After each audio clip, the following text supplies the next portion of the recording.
I'd like to just read a statement my mom wrote. A few words she felt that she might be too emotional to read herself. So, that's what my mom wrote.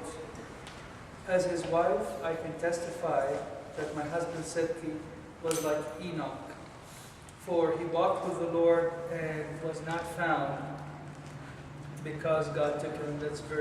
That's Genesis chapter 5, verse 24. His life was according to God's heart, and his death was more like a rapture.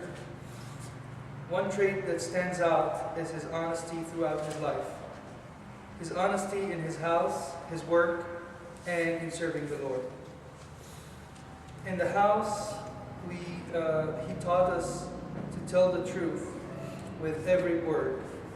And he taught us service, and he led by example and sacrifice.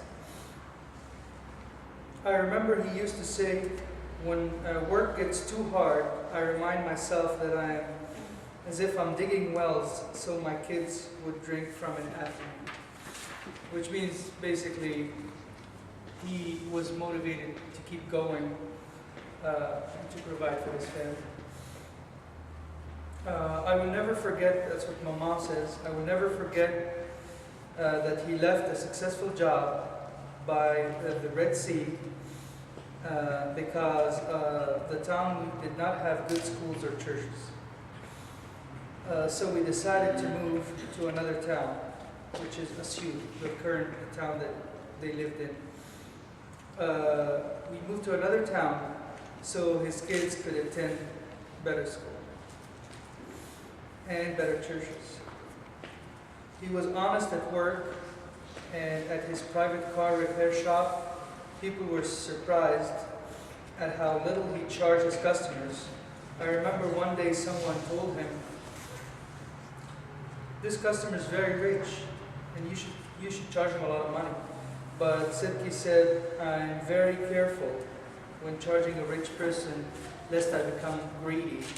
And I'm very careful when I charge a poor person, because I know they have very little already." Finally, Sedki was honest in serving the Lord, and he cared a lot about Bible studies, and he encouraged the youth at church to follow God and attend church. That's the church in Asyut, in Egypt.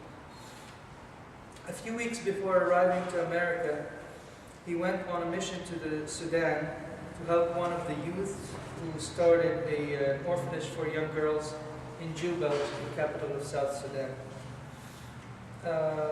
The day before he died, he was reading a verse from Mark 12:17, which says, "Render to Caesar the things that are Caesar's, and to God the things that are God's." And then he told Mom, "I prayed to God that I would work for him, and that he would not let me work for Caesar." To summarize, my mom's words also, I'd like to end with the same words that I started with. Book of Genesis, verse 5:24, chapter 5, verse 24. My husband said he walked with the Lord, and he was not found, for the God took him.